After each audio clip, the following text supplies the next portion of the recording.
Hi, I'm Will Bruin, and I was just recognized as a Seattle Sounders legend. Now I get to do voice reads for the Sounder at Heart podcast network. Here we go. Come on! Hey, O'Shan! Let's go! The Seattle Sounders have done it! MLS Cup winners! The Sounders rule the region! Seattle Sounders is campeón!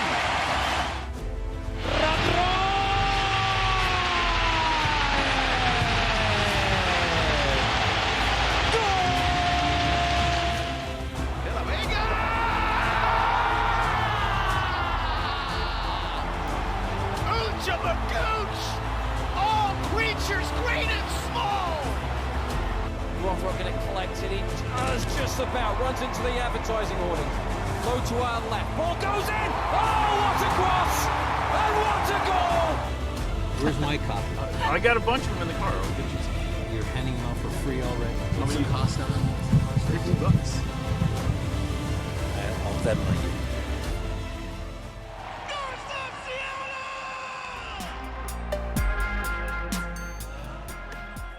This episode of Nos Arietes is sponsored by Full Pull Wines, a Seattle-based wine retailer and proud sponsor of Nos Arietes since 2011. Full Pull was founded in 2009, is based in Seattle, and is owned and operated by longtime Sounders supporters. They offer the best boutique wines of the world to members of their mailing list, with special focus on their home, the Pacific Northwest.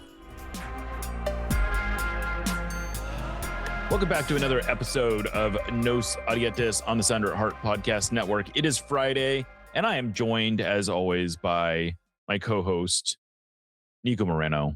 Niko, how are you doing? What's going on, Jeremiah? Happy to be back on What We Learned This Week with plenty to talk about. We have a couple of disappointing results, but nonetheless, it's one of these weeks where it's going to be a quick turnaround. Where you get to you get to just turn the page pretty quickly, which you were hoping that you turned the page pretty quickly after Thursday, but then you weren't able to do it. So third time's the opportunity you get to actually do it. Yeah. So as you're alluding to, it's been a rough start, as anyone listening to this probably knows. It's been a rough start to the post-World Cup break for the Sounders. We're going to be kind of going through those results a little bit. We are going to talk about the leadership vacuum that seems to be currently occupying the Sounders. We're going to do a rundown of the transfer window. We are going to sort of get some things off of our chest. We're going to preview the Philadelphia Union game. And so it's a pretty full show. But let's start off with this current place that the Sounders find themselves in. They are on a 4-game losing streak, which of course includes the last 2 games before the World Cup break. They started the season 6-1-1. They were even 7-1-2 before the wheels started to really come off on things. But they have now lost 4 straight for the first time since 2013. That's 3 years before Brian Schmetzer actually took over the Sounders. As people might remember, they had a 5-game losing streak very close to the end of the 2013 season, which completely unraveled a campaign in which they were also contending for the Supporter Shield. I don't know how much people really remember the 2013 season, but there was a lot of turmoil in that team. Things clearly went very sideways. And it doesn't feel to me like it's quite a repeat of that, but we are seeing some real signs of this coming unraveled. Again, when they were 6-1-1, they've done so much of that work on the road. They were just 2 points, I believe, out of the Supporter Shield lead at that time. And it really looked like the Supporter Shield was something within their grasp. And, then they had that tie against Sporting Kansas City, which in hindsight was maybe the canary in the coal mine. Like, this was a game that absolutely the Sounders should have won. They did not win it. And then they came back and they tied San Diego at home. I know for me, I wasn't super worried about that result, but it was, it was concerning because San Diego was in a rough place themselves. And then it seemed like they had sort of got right. They beat San Jose 3-2. They didn't necessarily outplay San Jose, but San Jose is still they were at the time, looking like a supporter shield contender. So that felt like a big win. I'm now just recapping stuff, but they lost 2-0 at home to the Galaxy. That felt like a real missed opportunity. Then they had the 1-0 loss at LAFC. That was maybe a little bit more excusable. But then these last two games have just been, I mean, I don't know how you process this. They've been outscored 8-2 by the Portland Timbers and Austin FC, who are two of the worst teams in the Western Conference. Two teams who had fired they had been so bad in the first half of the season that they fired their coaches. You know, one of the things that Paul Rothrock said at the end of the Timbers game was that don't just judge us on this result, judge us on how we respond. And Noah of Lobbying Scorchers actually asked Paul about that quote. And I thought Paul gave a fair answer, which was, look, I think the effort was a lot better against Austin, and it was absolutely brutal conditions, but the execution was still lacking. They fell apart completely at the end there. It looked like they were going to maybe do enough to get a point, and then they gave up 2 goals after the 86th minute. I don't know. How do you process all of this? This is a lot to process that I just threw on you, Niko, but it's a little it's more than a little alarming how much this season has unraveled. It is alarming, and I don't want to shy away from that.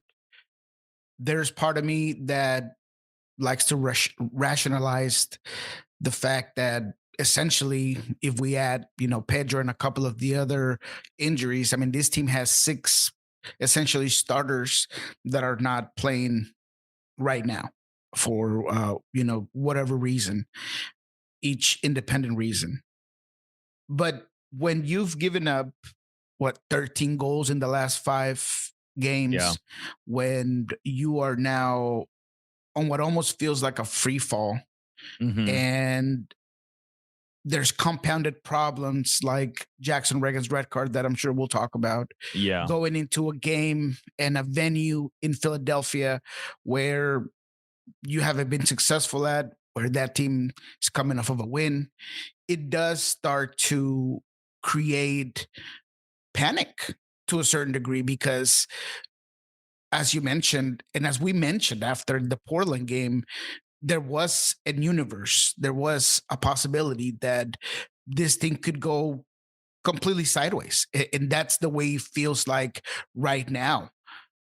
Did the Sounders play better against Austin? I absolutely say yeah. I thought that there was more fight, there was more intensity, at least 4 portions of that game, at least to start it off. But once again, and this is a phrase that I use pretty consistently, the same bad habits continue to pop up. The same type of issues continue to be not just relevant, but present in every single game. And my inability to figure out how that's going to all of a sudden change is where I become pessimistic about where the team is right now. Not to mention the fact that there isn't really anything I'm expecting coming off of the transfer window necessarily that's going to help you out. So it's all about now. It's all about what this team can do. So I like Paul Rothrock and how honest he is. And you could tell by just his body language how affected he is. But what I love about Paul is that even when that happens, he's responding on the field. I said that he was probably your best player against Portland. I think that in this particular Austin game, he also gave you so much fight. He's a guy that's just so animated and yelling and getting across and arguing and pushing. He gets a phenomenal Mortal Kombat like double knee goal, which I've never seen before. It was a great resort, right? I've never seen it before. I guess Javier Hernandez, I guess Chicharito was the only guy that I've seen finish with like his face and his thigh. So it was very interesting to see him just put the ball away like that. But once again, when we talk about Paul Rothrock, it is refreshing to know that he's earning these goals by just putting maximum effort. And I just wish that there was a lot more of that from other players. And I asked Brian Smetzer after this Austin game that when it comes to hard decisions and tough questions, what did he feel like it pointed to where those questions should be asked? Was it the depth of the team? Was it the top players, your best players, your DPs not doing enough? What was it? And he just pointed to all of it. And Yeah. so that is the reality, is that right now there isn't a one fire that you have to just turn off. It's just multiple, and you got to try to figure out how you're going to get past that. And it is going to have to be about the players. It is going to have to be about leadership and about them just hitting rock bottom and saying, we need to go up from here.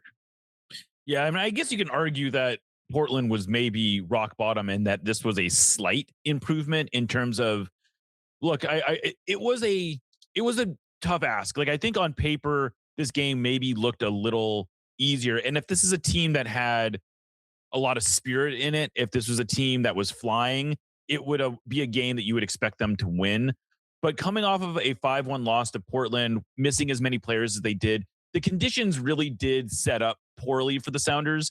I mean, they looked like they were struggling, just physically struggling midway through the second half. And at one point, I think I said on Blue Sky that, players are going to literally die. Like, obviously that was a tongue-in-cheek statement, but like, players looked like they were really, really suffering out there.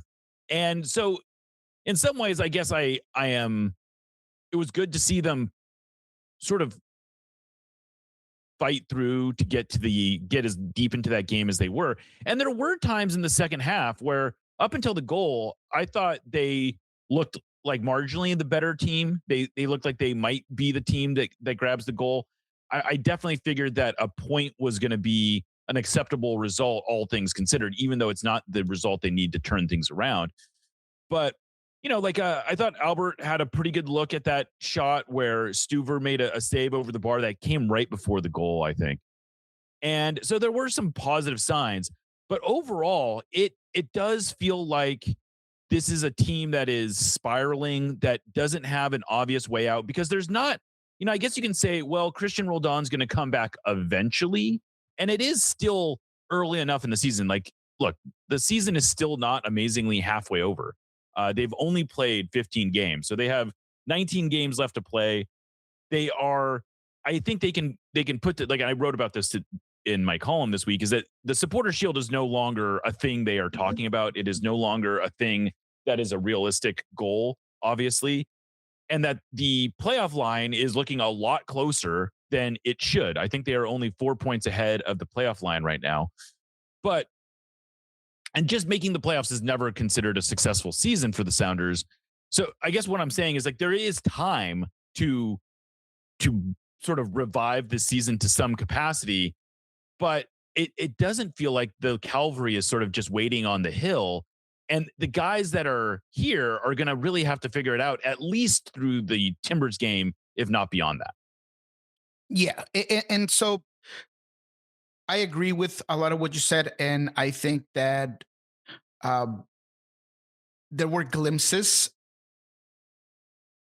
throughout this game of a Sounders team that can get in rhythm, that can be high in tempo. I thought Jesus Ferreira early in the game, and that's the way I thought the game was going to go. I think it's in the 5th minute. He takes over a moment of the game in transition, and he looks like he's explosive on the ball. I wish you would have shot that ball like in the 5th minute. Yeah, he's on top of the box. The play you're talking about, and I need him to be more aggressive in that regard, but I think he ends up passing it, and it creates an opportunity, but not a great one. But that sort of thing is what I'm looking for, right? I thought that there were times where you got into wide areas and you were interesting on the ball. I thought that the equalizer with Stu Hawkins and the assist he makes, it was a really great, it was a nice sequence, and Hawkins makes a wonderful play that I think shows some, it shows some real signs of why people are excited about him. But sorry, I don't want to interrupt. No. So those are the things that I remember thinking, okay, there's that team. There is that talent, right? And Peter Kingston also, great ball back in. He picks up his head. He finds Snyder Burnell. Snyder Burnell hits it. It hits the kind of the corner between the crossbar and the post. And then Obviously, there's that finish that we talked about in terms of Paul Rothrock, but it was once again more of the negatives that took over, specifically at the end of the game. But just to talk about some that are a lot more general, striker position still Yeah. a dud, ineffective. There's nothing going on. Danny Musovsky was just not effective. Didn't really get on the ball, so I don't want to put it all on him. How many touches he got on the ball alone is, will tell you enough. 14 touches throughout the game, none in real dangerous position. Then Osase came on. He was okay. He had one opportunity where he turns around, and he always is good at those turnaround shots, but the shot gets blocked, giving you a little bit of effort, but still really nothing there. Midfield. I've said this 1,000 times. The Brian Smetcher system needs those pivots to work at a different level and to be very interchangeable and to be very synchronized in order for you to add players into the attack but don't lose your shape, in order to create overloads on one pocket, or whether it's the right side or the left side. And unfortunately, Hassani Dotson has not been playing to that level. I don't think he was horrible. I don't think he was good. I thought he was okay, but okay is not good enough for this system. And same goes for Snyder Burnell. Snyder Burnell is another game where I'm trying to find the Snyder Burnell that got us really excited. And he's still learning, right? He's still in the developing curve. And that's why I am so careful to not compare him to Obed or anything like that. I always shy away from that conversation because, you got to prove it on the field. And right now he's in a little bit of a rut. So when that midfield doesn't work, then there's just, it's very difficult for this team to transition, to advance on the ball, to play to the best of its ability. And when you're a Sounders team that the whole point of your team, the what really makes you stand out, the attributes that makes you different is collective play, that bit of not having those pieces work well in the midfield make you look really bad, because when the game is on the line and your big time players are not performing and your strikers are not performing and your defense is having issues and you have a young debutant like Stu on the field, it's only a matter of time before things go sideways. And I think that's what happened there at the end, where, look, I really appreciated that Brian tried to be aggressive on his substitutions and he wanted to go after the game. Man, but I don't know. As soon as I knew who started to cramp up, I immediately thought that you had to try to figure out to just get him off early and go maybe 3 in the back and maybe park the bus a little bit. And I know that that's unfair to say quarterbacking after the fact, because I want to reiterate and clarify. I like the fact that he tried to go after the game. Now, that didn't really work out.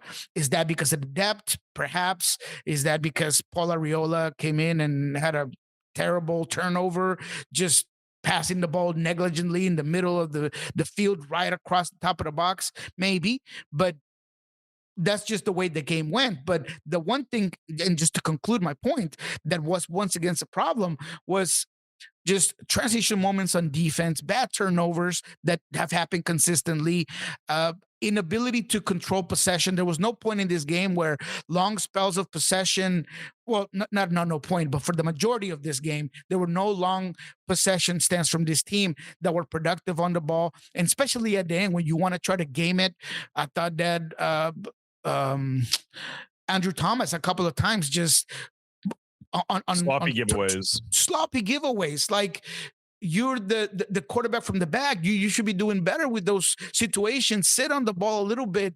Just be more careful, because you're just turning over possession to a team that has more legs, that their substitutions were more influential. I mean, Superman coming off the bench and Christian Ramirez, that dude, I don't care how old he is, he's going to put the ball in the back of the net at any moment. That young kid Torres that came on was just he looked great, killing it. I mean, the Irvin Torres kid, I mean, he was just unreal. So when because the goals didn't come about out of nowhere. You saw Austin start to creep up on you and to pin you back and to create opportunities, and you got lucky on a couple of them where it didn't turn into goals. So those are the situations, and I'm going to be done with this short rant here in a second, but those are the things that continue to be a problem for this team. And hopefully getting some guys back like Yamar, who seems to be on a positive trajectory now that he was at least traveling with the team, you're hoping to correct those. And hopefully Christian comes back at some point soon, and he's able to get a hold of that midfield again, and you're able to dominate tempo in the games in that area of the field. But right now, there just seems to be nothing. There doesn't seem to be anything. And one of the things that has jumped out is this sense that there's not really a leader out there. And I know people have been pointing this out, and I'll admit that I have been a little reluctant to sign on to this idea that the team really doesn't have enough leaders. But look, when Christian Roldan is not there, when Alex Roldan is not there, when Yamar is not out there, when Steph Fries is sort of like is a backup at this point, when you're missing players like that, I think it is kind of obvious that there's not really an on-field leader in this group. It clearly isn't Jackson Reagan. I mean, that Nuhu got the armband a game after after he was the captain the previous game where they had maybe their worst performance ever, and then he was given the armband again. I don't think that makes a huge difference practically, but it just symbolically looked very poor to sort of just give the armband back to him. And he's not out there really providing much leadership. And I think that was one of the things. I don't know if this was too harsh on Brian's side, but he was really frustrated, I think, with Nuhu's sort of inability to muscle through the muscle issues that he was having. And I think he thought that Nuhu made a little bit more out of that whole situation. And it did create some weird flow to the game where he went down with cramps and they were trying to get the game stopped. And then it was like, it was kind of a strange part of the game. And I think what Brian was getting at is that Nuhu wasn't providing leadership in that moment, that he was sort of just, he was not, he wasn't being helpful. And even though I guess you have to assume he was really feeling cramps, but I think it sort of illustrated the lack of leadership that the Sounders had there. Albert Rusnak is a player who I really like. Maybe people have said we've defended him too much at times, but look, I will admit he is not the guy who's going to be providing a ton of on-field leadership. That's just not really who he is. He's someone that's more going to lead through his play, and his play hasn't been that great lately. So that creates problems, right? And so, it is a team that doesn't feel like they have leaders. And I will say that was maybe even better illustrated by Jackson Reagan's really silly red card at the end of the game. I know Albert came to his defense and said, sure, I'm fine with him taking that red card. We sort of needed to send a message, I guess. But we have not 100% confirmed this, but I'm almost positive he's going to miss the next two games as a result. And look, there's just no message that you can send that's worth sitting out an extra game for, especially when you're Jackson Reagan, especially when you are a player who the team is relying on, who is one of the veterans, and he just commits this silly foul when the game is already over at 3-1 deep into stoppage time. Yeah, and going back to what you said about Brian being a little bit harsh, I mean, I don't know, man. I guess I understand him. I mean, he has to be frustrated because, look, he called out Snyder Burnell. He called out Nuhu to a certain degree. He called out Jackson Reagan there when I asked the question about the red card, just called it not smart.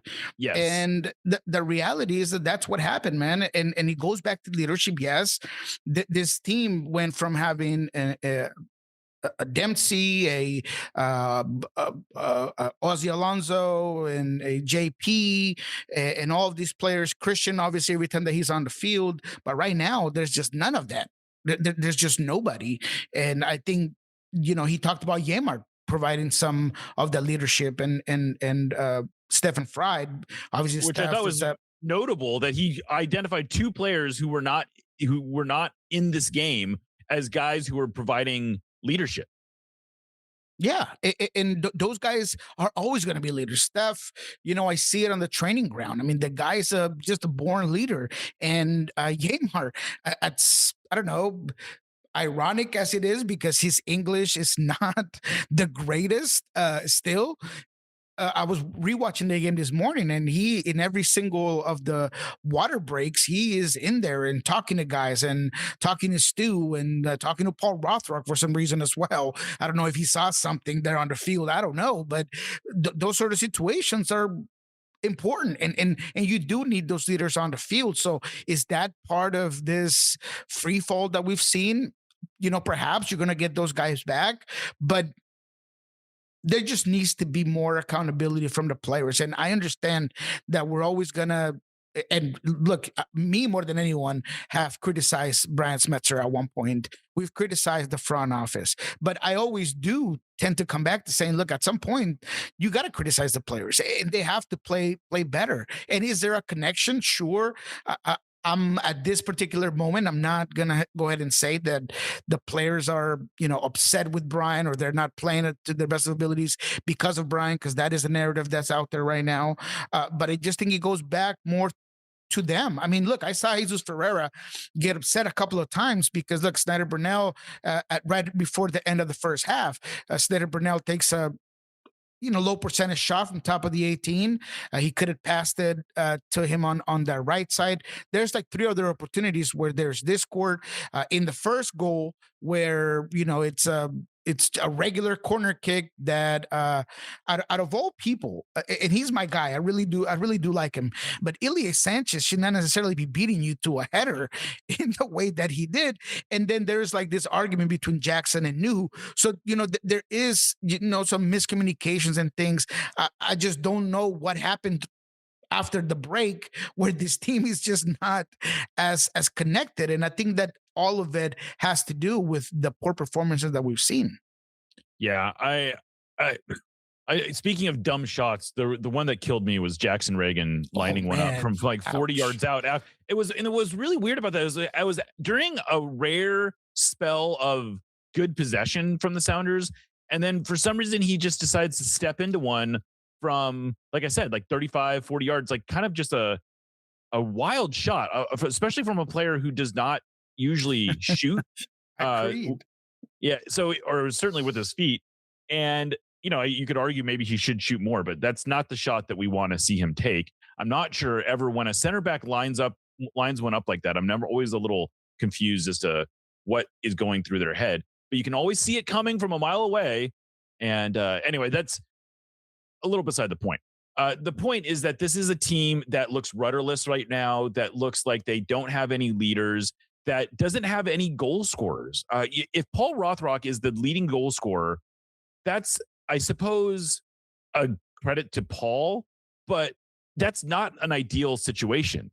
You got to be getting, Paul Rothrock has outscored the entire forward contingent. That is a wild stat. He has 7 goals between Morris, Musovski, and De Rosario. They have 6. That is across all competitions.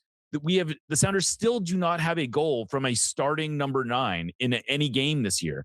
That is 19 games, I believe, that they have played without a goal from the starting number 9. That's a really, really bad sign and an indictment of the state of the number 9 spot on this team, which I honestly thought looked pretty deep at the start of this year. This was the same 3 players had combined for 30 goals last year. That is a really good total, and they are on pace to maybe finish with half as many goals as they had last year. That's wild to me. And I think you can point to very easily the lack of service. And where is that lack of service? Well, I think a big problem is that Paul Rothrock has been elevated from a nice player off the bench to your written in ink starter, in part because there's not really anyone pushing him for time out on the left-hand side. I think Jesus Ferreira has been doing the job that he is assigned to do, which is to play as more of a pocket winger or as a second 10. And the width is supposed to be coming from the right side, which ideally was going to be Alex Roldan, but has been Kalani Kosarienzi more recently. But in this game, it was Peter Kingston. And look, they're just not giving you the same kind of production. And, you're missing Pedro de la Vega. They got rid of Georgie Manungu. They, I think, may have over indexed on how much depth they could afford to trade.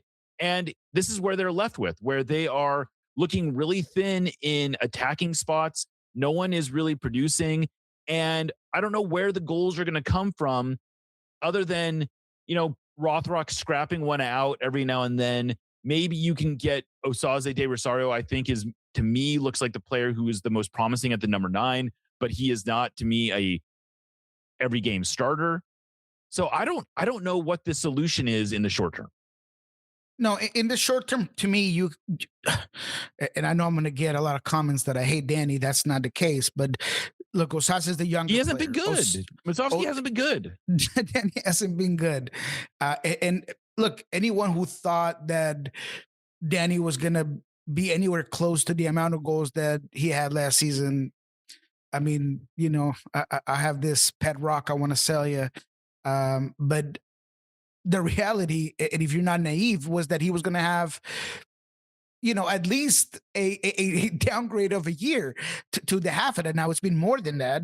But if I'm looking at this roster, if there's a guy that maybe has the potential to all of a sudden break out, it's Osase. So I think that you have to put Osase right now and give him more minutes, give him consistent time, get him to really get some chemistry with Albert and Paul and Jesus and really get him going. And look, crosses haven't been great in this game. Like Albert was 0 for 4 on crosses.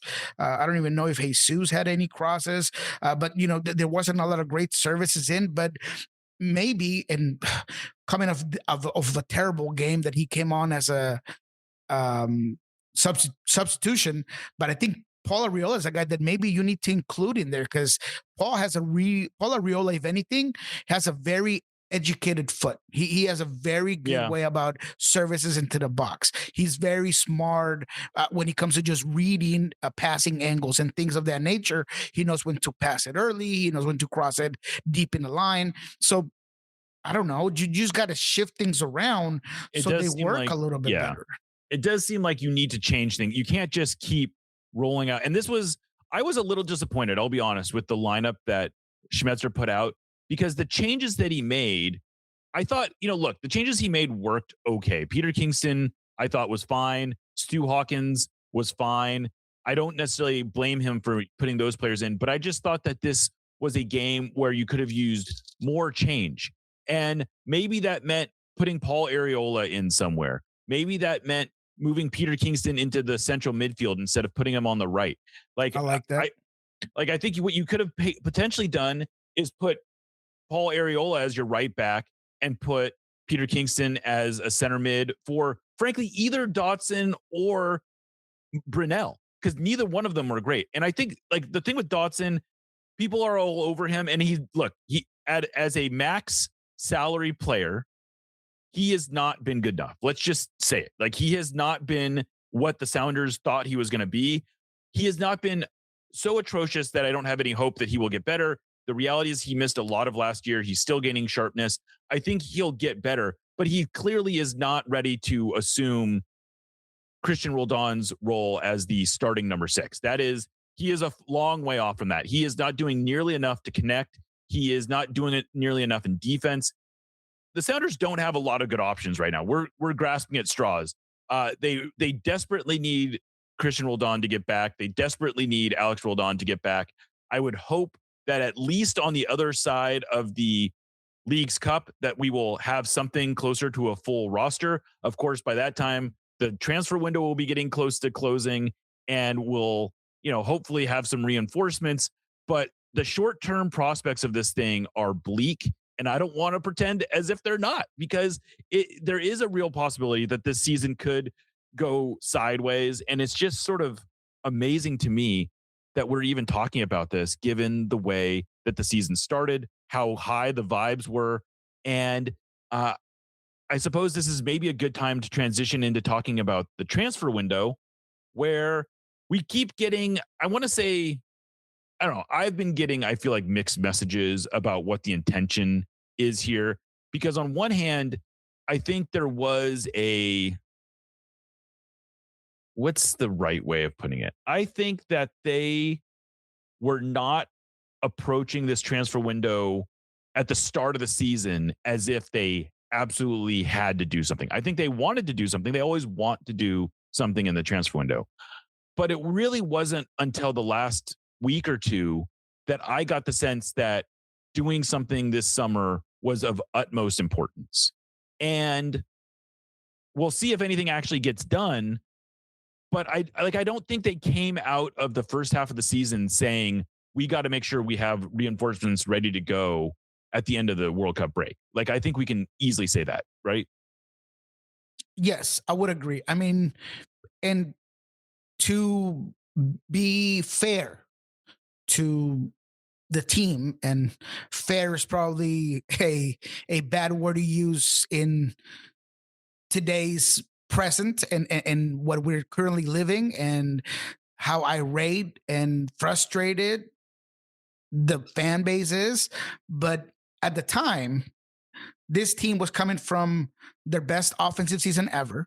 There was a lot of guys with potential that looked like players that could go beyond that.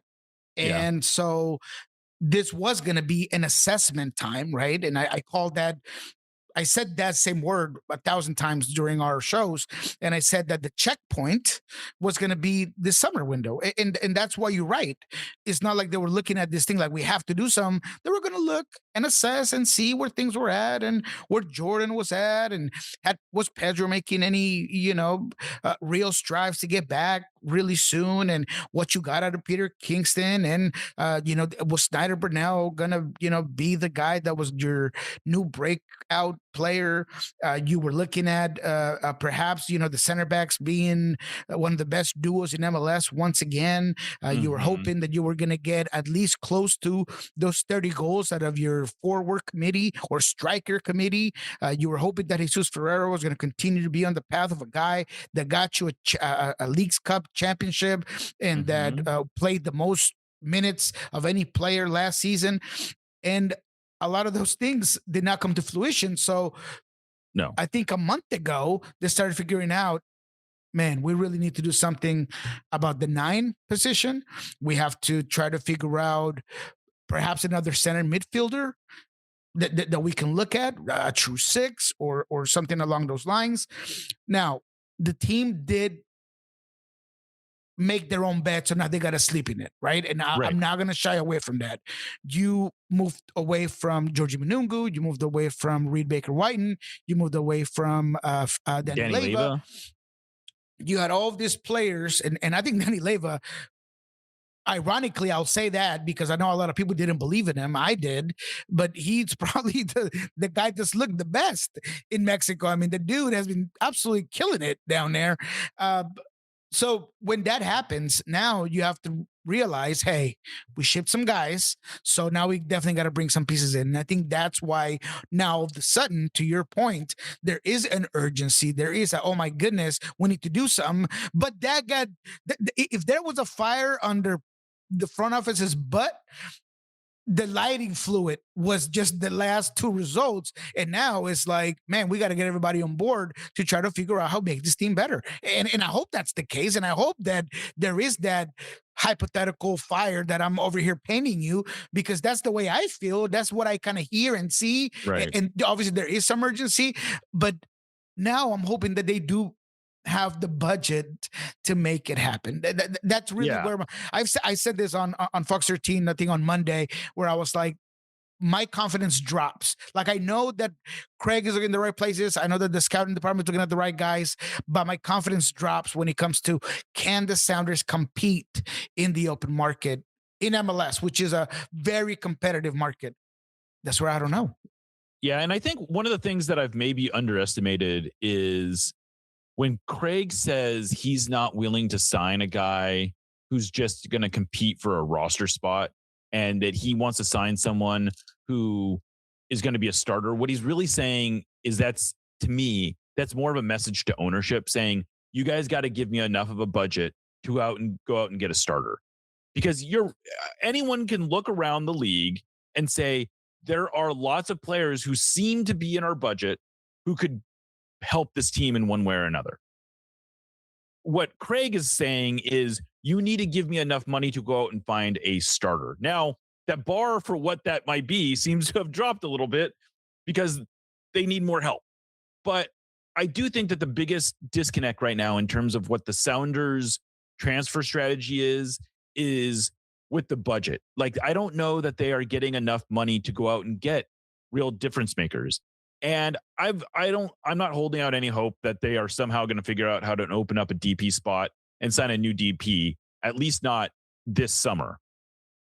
Maybe they do that in the winter. Maybe they do that between the sprint season and the 26-27 season. But they aren't going to do that right now. But I do think that there's a reasonable hope that they can at least go sign an international, like TAM level player, and maybe bring in someone from somewhere else in the league, and to be a contributor either on the wing or, like you said, maybe a more of a holding defensive mid type. I think that's probably the high end expectation is 2 players who are real contributors.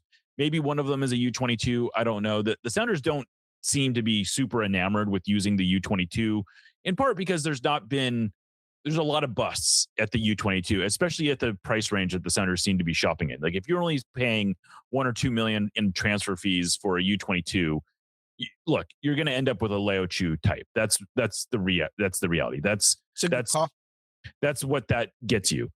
Maybe they have a little higher upside, but there's no guarantees at $1 to $2 million, especially on the U22 area. But I don't know, are you getting any sense of what they might actually be looking for in the market? Yeah, look, obviously striker is the number one position. And I want to throw a couple of names out that some have been reportedly out there, like Daryl DK. I know a lot of people are upset about Daryl DK not coming to Seattle and the Sounders moving on from those discovery rights for X amount of GAM. I think that was the right choice. And I'm sitting here with the possibility that I get crucified for this take, but I don't think that he was the right fit for here. I think that there was a history of injuries. And what I mean by fit, I mean not as a player, because I think his profile could absolutely help out this team. I just think that when it comes to the turf, when it comes to the history of this team being unlucky with guys with a history of injuries, I just think that it was a good idea to move on. Now, the salary, that was a whole other thing. I mean, the amount of salary that was going to take to keep him here, that's the biggest thing. And so that's fine. Do we know do you have a good sense of what his salary is going to end up being? It's going to be a little bit over $1 million. Okay. If I'm not mistaken. Well into TAM range is what you're saying. Well into TAM range, right? So for that much of an investment, I just don't know if he was gonna necessarily be a guy that, because of all the circumstances that come with being a Sounders player, was gonna immediately come into fruition. And look, I could be wrong, but that's just the way it feels. Now, there was that look at guys like, Peter Judd. There is, look, right now, Ener Valencia is a guy that this team has looked at in the past. Ener Valencia has no team right now. He could become as a free agent. So he's a guy that I have on my list, and I'm just sharing it because I'm just trying to give you guys something to just kind of enjoy about this episode that just started so negatively, or there is such pessimistic outlook. So strikers definitely where they're looking at the most. Now, I'm not sharing the guys that I am looking at a lot closer because they seem to be tougher to land, but the 9 position is without a doubt where they're looking at now. That's not a U22, and to your point, that's probably why, because the U22 players don't necessarily come immediately to perform. And look, I know Ener Valencia is not going to be a guy that is going to get anybody extremely excited, but he's a guy that's done it before and he can score some goals. Then he's got some experience, right? So, there is that part of where the Sounders are looking at, but center midfield, without a doubt, is somewhere where they're looking at left back.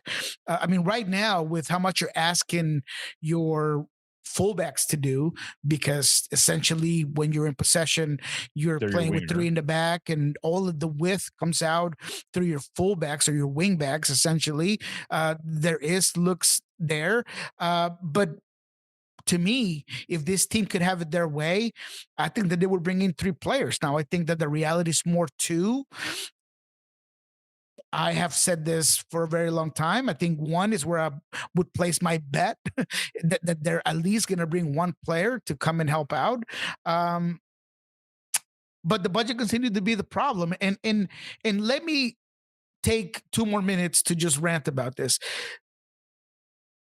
There is this misconception that, and you could talk on your own, I don't want to put words in your mouth, that both you and I have been in some sort of way content or happy with the way that business gets done with this team, and that we've never been critical about how much money goes into this team.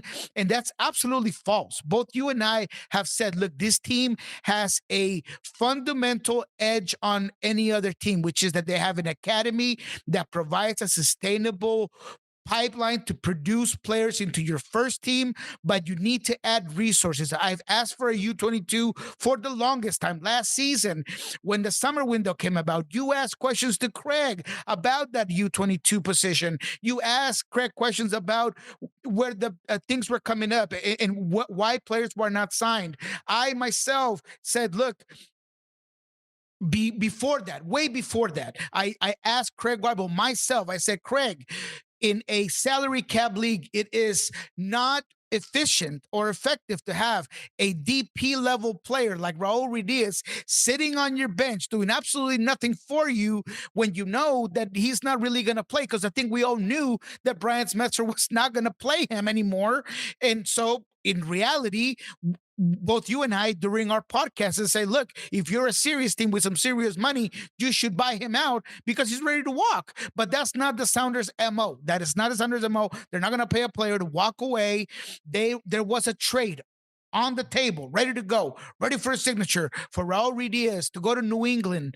And that did not happen because there wasn't a for sure budget that would bring another DP level player into the roster. So why move a DP and give yourself this pressure to add a DP when there's no budget for it? We've called out all of these elements. So I don't know where people are, or they forget, or it's just about what you've done for me lately. But just so you guys remember that we were the ones who did that.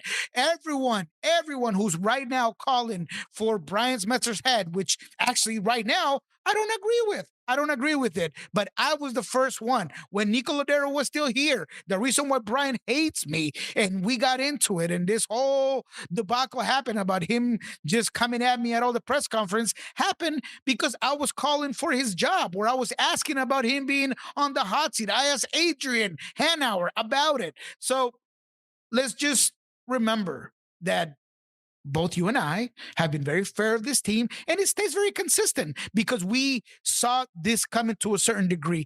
We were, or at least me, I had to eat crow.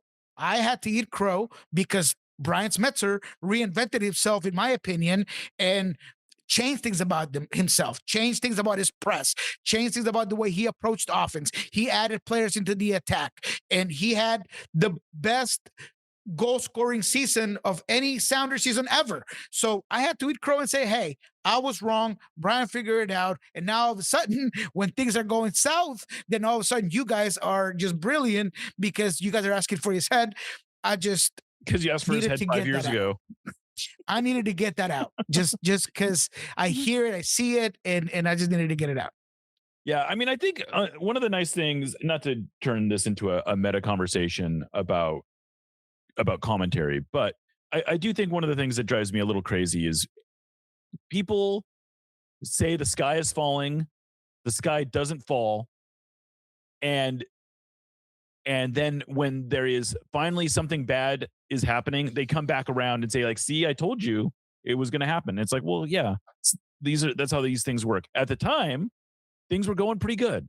And just because whatever, we don't need to turn this into a big debate about that. But I do think that when things are to criticize, they're to criticize you and I are more than happy to criticize them. Right now, there's a lot to criticize in this team, and we're criticizing it. And that's where we are, I suppose, on this. A little bit on a practical matter, the Sounders do have an open international spot after sending Yu Sukanome out on loan. I know there was a little bit of confusion as to what exactly was going on with Sukanome, but we have since confirmed that he is going on loan to the Pittsburgh Riverhounds. So that clears up a international roster spot for the rest of the year. And I've come to find out that it would be pretty easy for them to open up a second international roster spot if they wanted to, even though they only have 2 international spots right now. But they could also, if they really needed an extra international spot, they could buy out Kim Kihu, who has not yet played this year. So that would not be a particular loss, I suppose. But yeah, they could buy him out, and it would, he's on a minimum salary. So it would be a relatively low cost move for them to buy out Kim and open up another international roster spot. That said, they don't need an international roster spot right now because they will have one open, and they have the flexibility to go out and make some signings. They have theoretically as many as 3 senior roster spots available. They have 3 supplemental roster spots available, especially because they also sent Cody Baker on loan. So they are clearing some roster room, which you would like to think means that they have signings, if not lined up, that they are fully intending to make, right? Correct. And obviously, we've said before, MLS is the most feasible way for this team to add a couple of players, but they are looking out broad. And I think that's part of that international spot that we opened up. And let me just, be public about apologizing, and it was my bad there was a gap in information. I handle a network of sources, and there are times where information has gaps in it. And although at the time I thought that I had done my due diligence, and obviously the end result was that you was not going to be here, the situation was misinterpreted by one source, and I had to do a correction on it. But clearly the reason of that move was because, one, Yutsukanome wasn't really doing anything for the Sounders. He had logged 0 minutes. There was really no pathway for him to get in. However, he was not as desirable as a Cody Baker, as a Georgie Manungu, as other players. Right. So they had to move him on to a USL team, which is the Pittsburgh Riverhounds. And thankfully, we were able to correct that before anyone else reported it. And that's kind of the whole deal when it comes to Yutsukanome. But I do expect them to use that and go out there and get somebody. Yeah, and look, at the end of the day, the core part of the information was correct, which was the Sounders had figured out a way to open up an international roster spot, and it was Yu's international roster spot that they opened up. That he was not cut, I suppose, is good. I don't know if I'm in the same way that I don't know that the difference between Cody Baker going on loan or trade to New England is much different than Yu Sukanome being cut or going on loan to Pittsburgh makes much of a difference from a Sounders perspective, because the reality is that I don't think either one of those players are going to be back with the Sounders. If Baker plays almost at all with New England, I believe the loan trigger, the purchase option on the loan triggers. In the same way, Sukanome, I suppose, could come back at the end of the Riverhound season. Maybe he gets another off season with the Sounders where he can do some training, but it's not like he's on a multi-year guaranteed contract anyway. But I suppose the Sounders have some insurance, whereas if, in the same way when Sam Adeniran went on loan and he lit it up on loan, he became more attractive and they were able to trade him to St. Louis.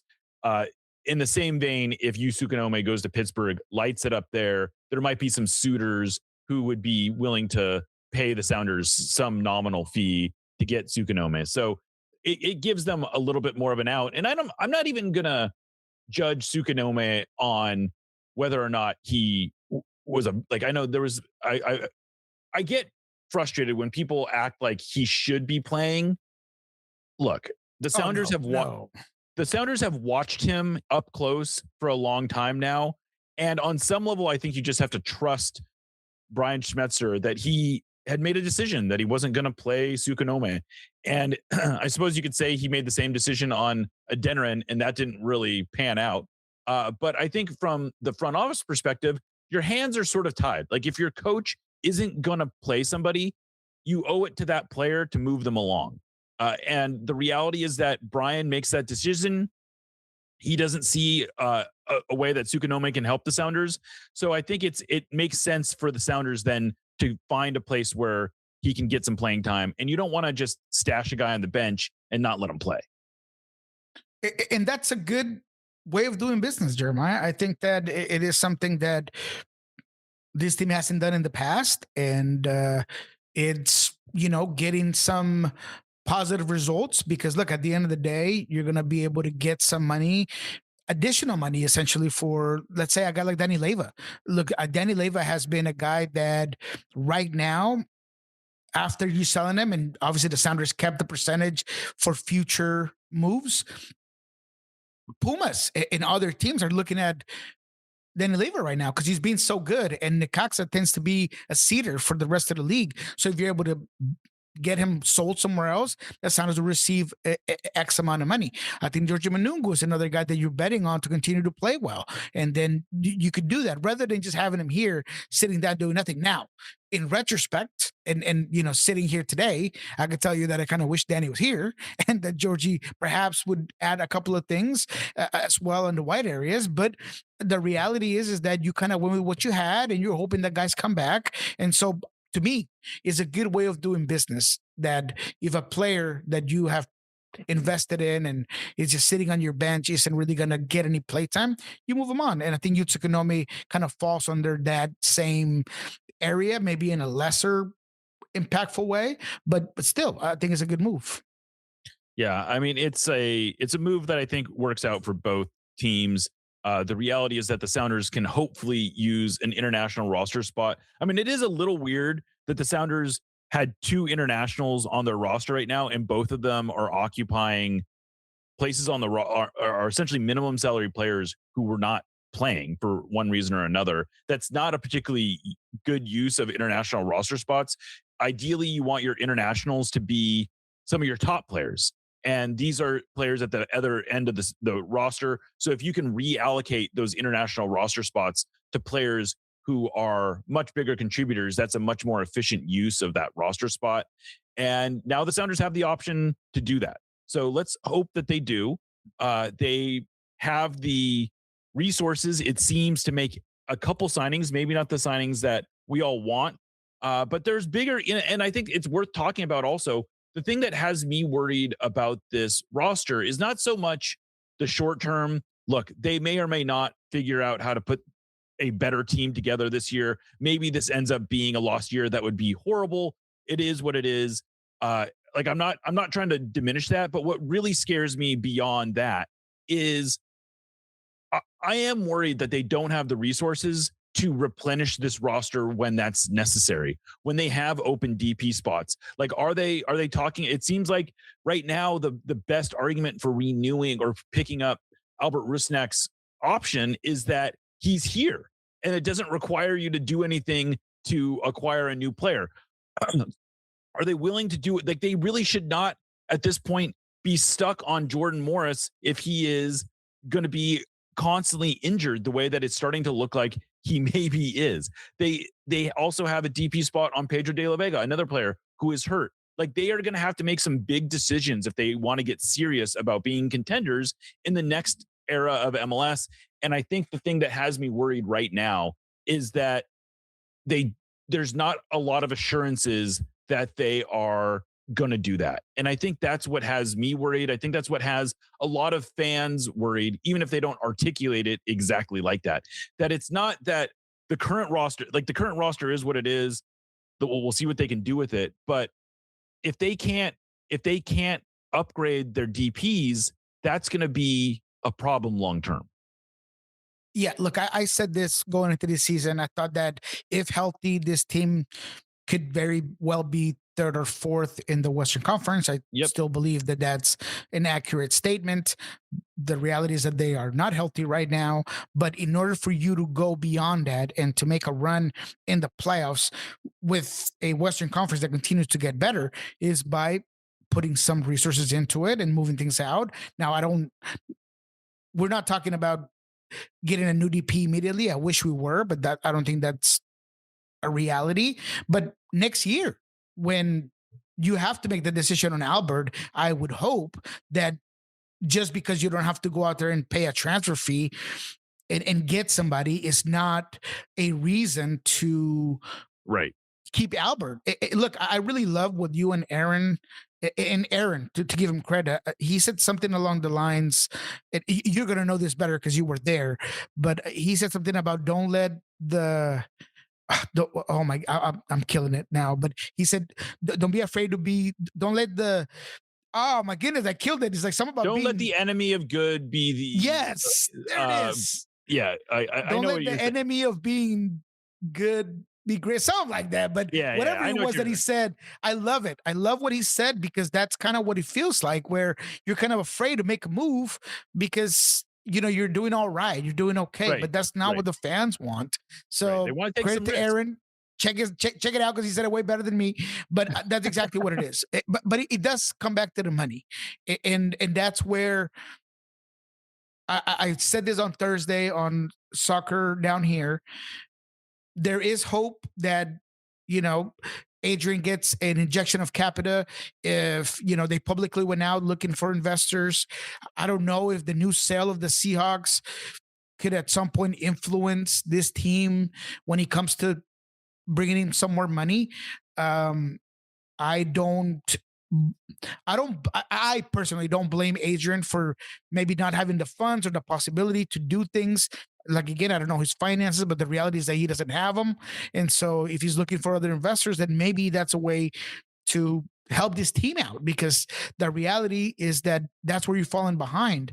Another thing that I loved about what you said in that show with Aaron and yourself is that the Sounders are 30th in spending when it comes to 2022 to now, which is outrageous. And I just don't think it should be.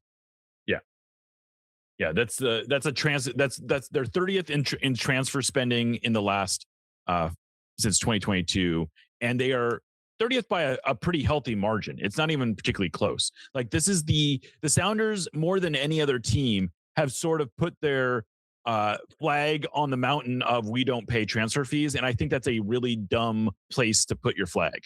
I think that ownership needs to realize that you need to spend money on transfers in order to remain competitive. You don't have to spend the most, but you can't be the least by a long shot. And Adrian Hanauer has often told me on the record that they won't be the highest spending team, that he doesn't really see any value in winning the transfer cup, but he also won't be the lowest spending team.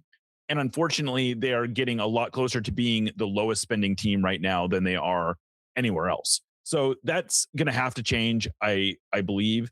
And I would urge the Sounders to dig into their wallets and start spending some money. And hopefully that happens in the next couple of weeks, because the time is running out to really salvage this season, I think. And it absolutely needs an injection of talent. And it's not sufficient to just wait for everyone to get healthy. I think we need to be realistic about Pedro de la Vega's path to recovery. Even if he is back on the field in a week or two, which I think would be a very aggressive timeline, we should not expect him to be the Pedro de la Vega who was looking like a particularly dominant player at the end of last year before his injury. So we have to bring in some more talent. Hopefully the Sounders understand that. I know the front office understands it. Hopefully ownership understands it as well. And hopefully in a month or so, we are singing a much better tune. But right now it's looking bleak. I agree. No, I really do hope that's the case. And that all of it could be an injection to just completely change where the trajectory is going right now. And look, just a segue probably to what we're going to finish the show on, that you're able to at least get a result in Philadelphia and you can work from there, and that guys are taking these results and the narrative, and because they read the comments, they hear people, and they know what's going on, and I hope they take it personally to the point where, man, they just play better. They play more unified. And again, I really do ask more of the top players, man. I have been a Jesus Ferreira guy. I continue to be, but I think he needs to take an extra step to be more than a facilitator and really be out there doing even more than he's already doing. I think that Albert's a guy that really needs to step up and do a whole lot more than what he's doing at this particular moment in time. And so all of these guys just need to come out and really play with their, everything, their hearts out there, and be able to really get this team going. Absolutely. Well, why don't we take a break? We'll come back and we'll talk about the Philadelphia Union and sort of the path ahead for the Sounders. You are listening to Sounder at Heart, you're listening to No Sadietes on the Sounder at Heart Podcast Network. Sounder at Heart has been around in one form or another since 2009. In 2026, though, we make a pretty significant evolution when we go analog. Yes, that's right. In the year of our Lord 2026, we are publishing a real-life magazine. We're calling this thing 4, as in Sounder at Heart 4.0, but we're stylizing it as IV because we absolutely love Roman numeral. And if you want to refer to it as IV, that's cool too. The first issue has a comic book style cover that was hand-drawn by local artist Kevin Newber. Features by Tim Foss, Susie Rance, and Charlie Boehm, a statistical deep dive by Kat Bush, a Q&A with Brian Schmetzer, a column by G. Willow Wilson, and photographs by Noah Reif, Max Aquino, Mike Russell, and Jane Dershowitz. I could not possibly be more proud of the work everyone put into making this, and I think you're going to absolutely love it. If you'd like to get your hands on one of these limited edition copies, we're currently selling them for $15 on our website. Get yours now. Welcome back to welcome back to No Sadietes on the Sounder at Heart Podcast Network. All right, we got some games coming up here, but let's start with Philadelphia Union. This is what's so frustrating about this stretch of games for the Sounders is that this should be a point where the Sounders are picking up points, where they're sort of stacking points. They played a pretty bad Austin team. They opened against a pretty bad Portland team. Now they face a pretty bad Philadelphia team, albeit one that is coming off their first win since April 11th. They've only won one of their last 9 games, including this most recent game against the New York Red Bulls. That was their first win at home all season. So at least I suppose the Sounders don't have to worry about being Philadelphia's first home win. But Philadelphia is coming off a pretty good win against the New York Red Bulls. I don't know if that was sort of like a dead cat bounce type situation where their first game under an interim manager. Again, another thing that's crazy is the Sounders are playing a third straight game against an interim manager. They will then play a fourth game against a manager who is relatively new when they face the Timbers next week. But right now it's Philadelphia. What do you make of this team? They were the Supporters Shield winners this year, and they got off to an absolutely dreadful start to the season. Look, they were a disaster, to be quite frank. I mean, to the point where they get a Coach of the Year winner fired. So, it was a difficult start there for this team. But what I will say is that they do get some firepower back, and not just a firepower back, but some fan favorites, right? We saw once again with the team, Kai Wagner and Quinn Sullivan. I thought that there were 2 players that were important for this team going into this game, both who played very well, specifically Kai. I thought that he gives them just a different playmaker on that side, someone that gets deep, provides width, can both, be good on the outside channels as good as he is on the underlaps and working in those inside pockets. So he was very good. He gets an assist in this one.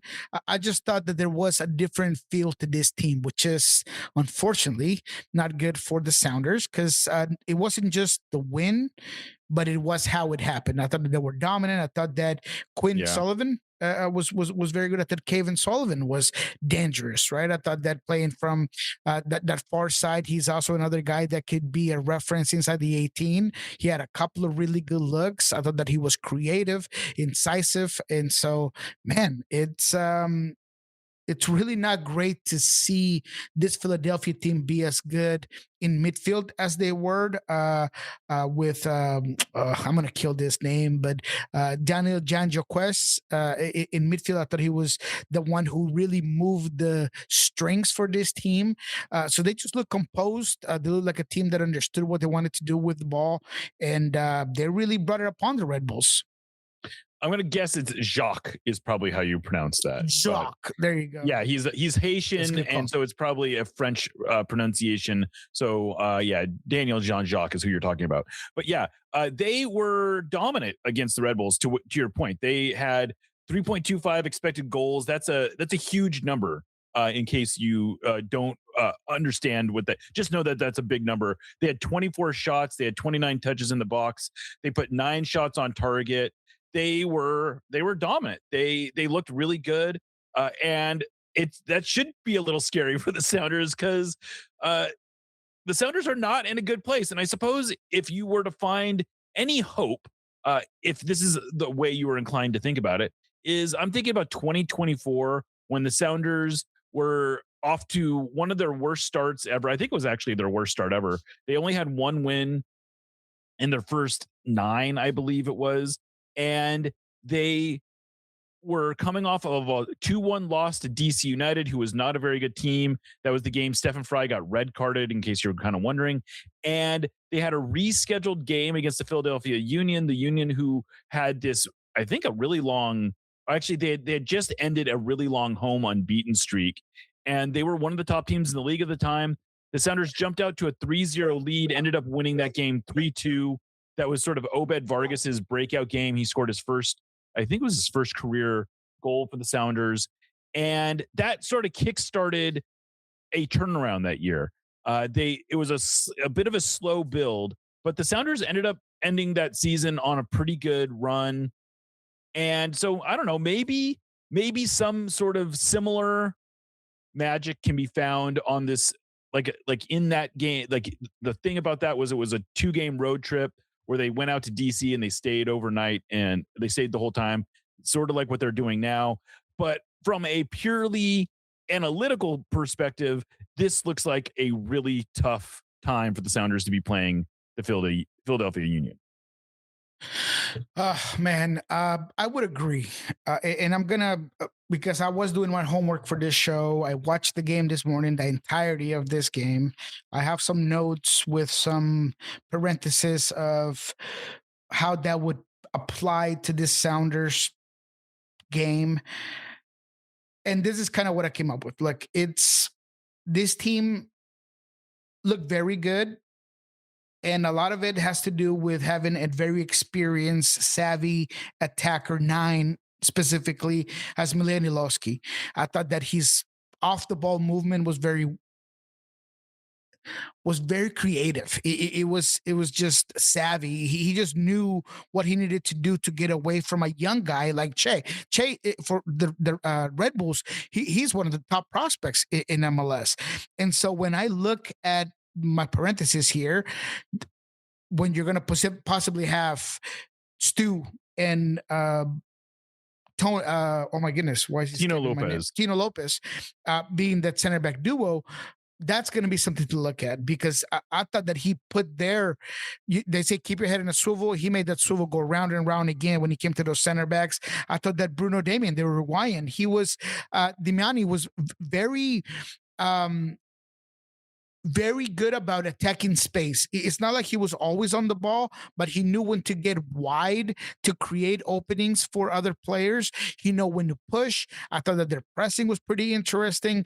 So because of the things that you're going to have to do to replace a guy like Jackson Reagan, because of the lack of experience, it worries me a little bit of what I saw from this team. Now, Indiana Vasilev is one of the players that I like to watch. I liked him in St. Louis. I just love those type of players that they have this endless engine, and he is so good under this system to run late into the box. He gets a goal in this one. That's something else that the Sounders haven't been doing well, which is tracking runners into the box. So there are things about this game defensively that are concerning. that are concerning. That are concerning Yeah. because of the situation of the team and the personnel that you might see this weekend. Yeah, and Milan Ilovsky is also a pretty dangerous player for Philadelphia. He's someone who, when he gets hot, he can put up a lot of goals. He's sort of I don't know, in some ways he's similar to Danny Musovski, except for he has been much more productive in a longer period of time. But he is sort of a player who gets into a lot of good dangerous spots. And more technically gifted. Gifted. He could put it away from anywhere. Yeah. But he's someone, I guess, in that he doesn't get a lot of touches. He's, he's just sort of someone who is really good in the box. But he's a player that the Sounders absolutely need to be worried about.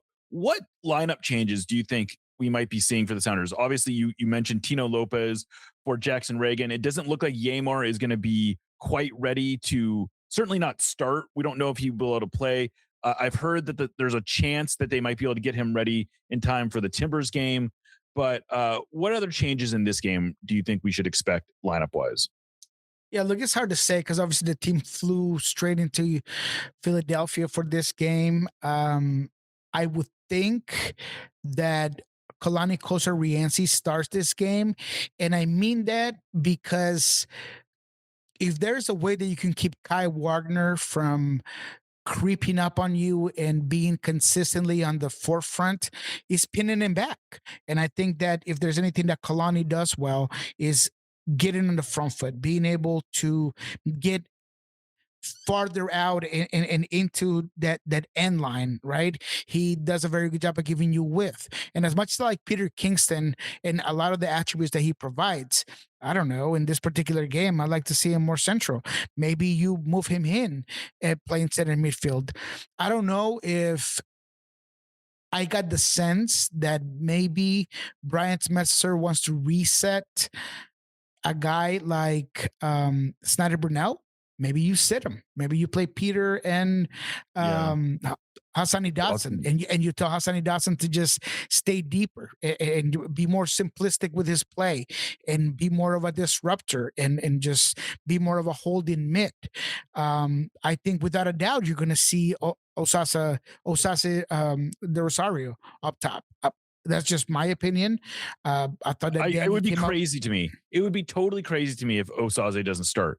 I think Osase has been the most dangerous forward in each of the last two games. You got to give him the start, man. I don't get it. He needs to start in this one, I think. No, and then he came off frustrated. Totally understandable, right? You get that he wants. He's always frustrated. Danny Musovski is always frustrated when he comes off. But you know what he didn't do in this game that to me is the deciding factor when you should start Osase is there were times where me and you always talk about how Danny looks different when the ball is about to be in his space or he's about to get the ball, where he just kind of shifts into this guy that's like hustling for the ball. In this one, I don't know if it was the tempo of the game, but he was just not even doing that. I mean, he wasn't pressing well. He wasn't getting into space as well. So I think that Osase is the other for sure player that should start this game. And then finally, it's one that I just touched on. I think that you need to see Paul Arriola. I think Paul Arriola is a guy that needs to start, and I'm not sure where that fits into with this setup. But I don't know where Nuhu is. I mean, if he cramped up and he's having all these issues, sometimes those cramps are just the heat because it was incredibly hot in Austin, but sometimes that could be I don't know if it phrases the same, but some muscle overloads in Spanish is kind of what they call it when a particular part of the muscle is just being overloaded a little bit. So maybe do you rest a guy like Nuhu? I don't know, but I think those are some of the changes that we could see into this game. Yeah, I agree with you. I want to see Paul Arriola. I hope Nuhu, for all the complaints I have about him at times, I'm really worried about what happens if you have a relatively inexperienced well, he's not inexperienced, but I don't think that Paul Arriola is anything like a lockdown left back. Like that's not his strength. I think Agreed. I think he probably needs to play higher up the field, either in place of like I think this is what I would probably do is I would put Jesus at the 10, I would put Areola on the right, and I'd probably keep Rothrock on the left.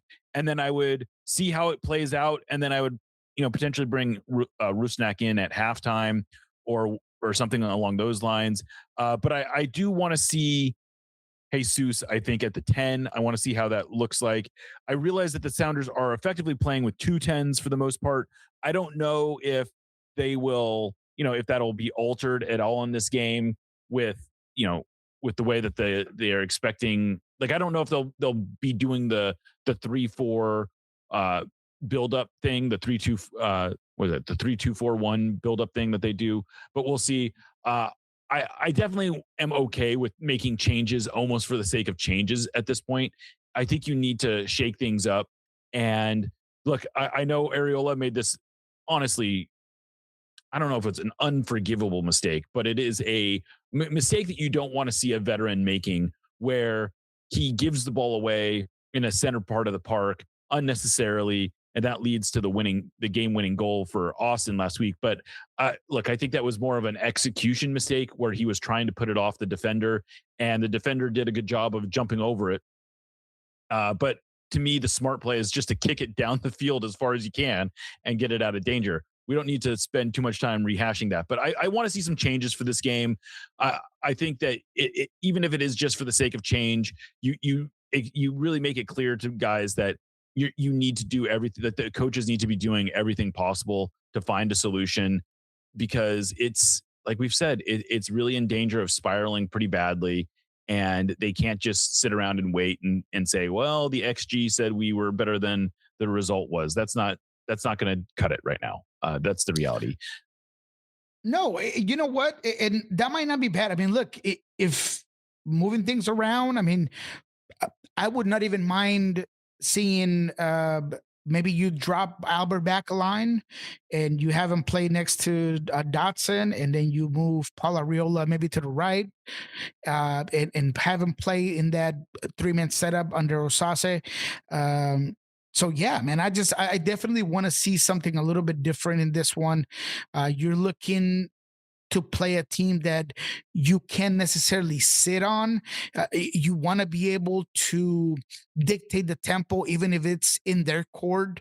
So man, it's not as easy as it may seem on paper, because this team again is running energized off of a new head coach that, as we said, right, you're playing all these interim head coaches, but if anything that Ryan Richards been able to do is that it's provided more energy to this team, and he looks like the old teams of Philadelphia Union, where they were going to be able to just outwork you the whole game.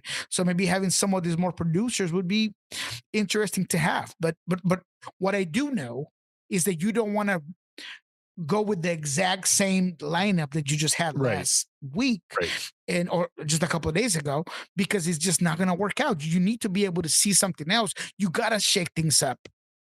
Yeah, if the only thing you do in this game is you change out Lopez and you're right. Like, honestly, I'm a little worried about Lopez going in if Kalani is on the right, in part because that was a disaster of a combo in the Portland game. And so maybe you want Areola there instead.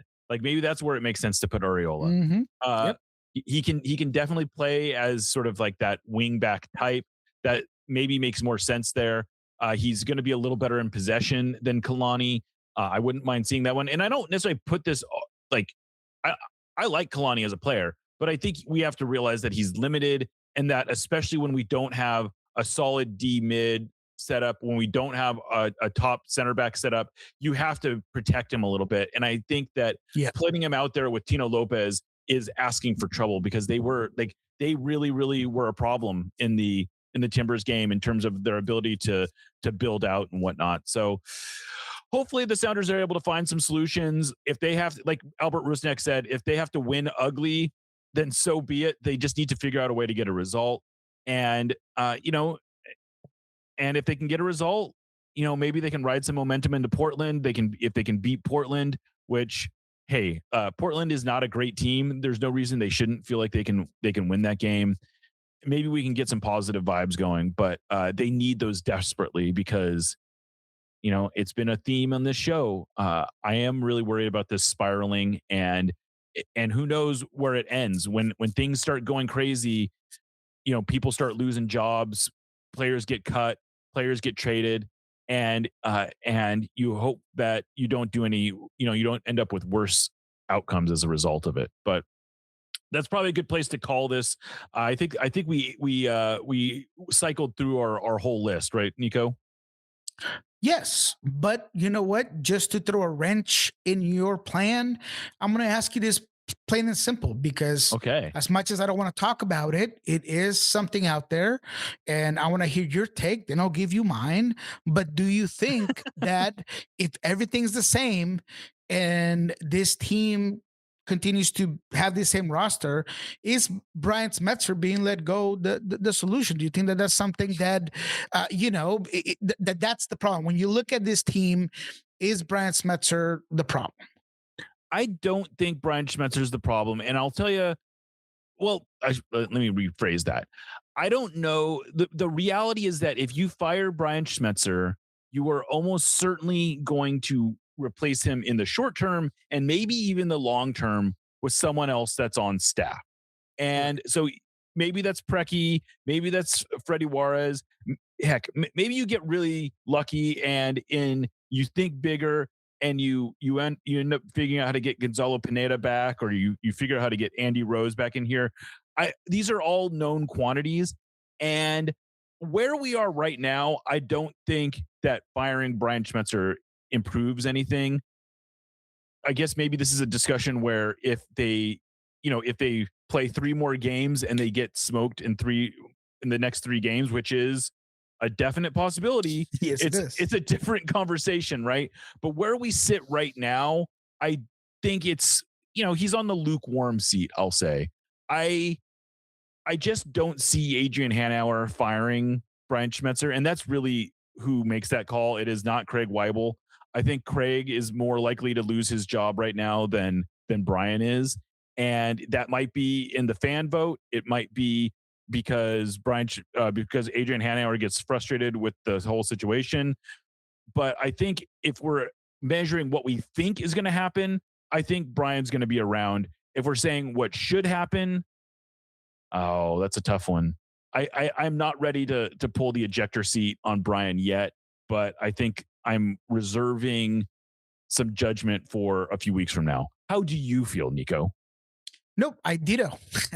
I co-sign absolutely everything that you said. And what I would add is that, look, there have been times where I believe that Brian was his setup was stagnant and maybe his delivery and what he does well in terms of getting the best out of each player kind of went stale. And he proved me wrong. And I would be way too hyperbolic to do that now. The reality is that yes, this is bad. It's 5 games that the team hasn't been playing well, and it's 4 losses, and it's some pretty scandalous results.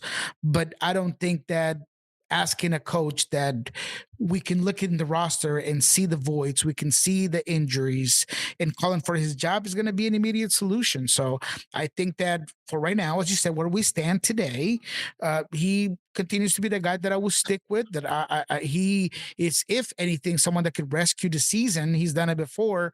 You just got to be able to get some guys healthy, get them some help, and I think it'll be all right. Now in the future, that's totally different. We'll see what happens in 2027 and all that stuff. But for right now, for this team, I think he's the guy for the job. And again, this is coming from a guy that at one point was calling for his job, but I think it's unfair to do so right now. It just is. The situation, the break, the injuries, absolutely everything. Just the way the games have played out. I mean, there's a lot of times where you can criticize the coach, and there's a lot of times where you could just be very clear cut that mistakes happen on the field with players, and that you could point to a lot of those when it comes to this team. Yeah, and I'll say, if I look at the individual decisions The one that I'm most flummoxed by is Nuhu at left back. Not Nuhu at left back. Nuhu as the captain is the one that I'm most confused by. And look, if he's the captain again, I guess I am starting to sort of lose my mind a little bit as to the message that we're sending to the players. I doubt that's going to be the case, but I guess we'll see. I don't know who the captain is otherwise. And look, if your biggest complaint is who's the captain, like they just need these guys to be playing better. It's not about who's the captain, right? It's about making sure that this team is set up for success, and we'll see. But as of right now, I think Brian is not the main part of the problem. It's more about injuries and sort of the cohesiveness of this roster build, and that there were some areas of this roster that were more shallow than I think we appreciated at the time. So hopefully we're hoping.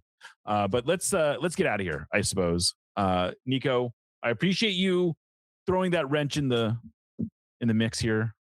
Put me on the hot seat. That's okay. We're okay with that.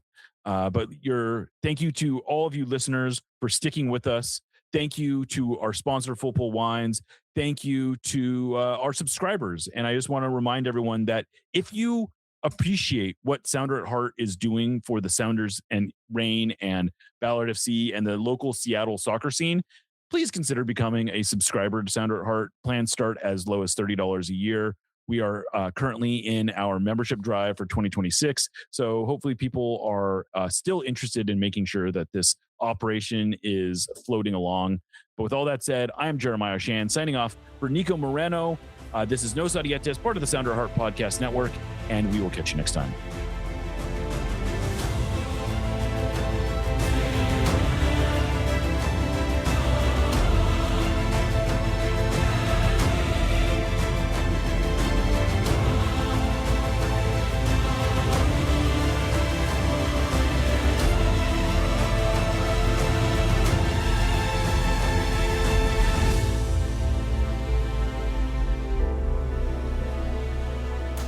Let's go f***ing Sounders.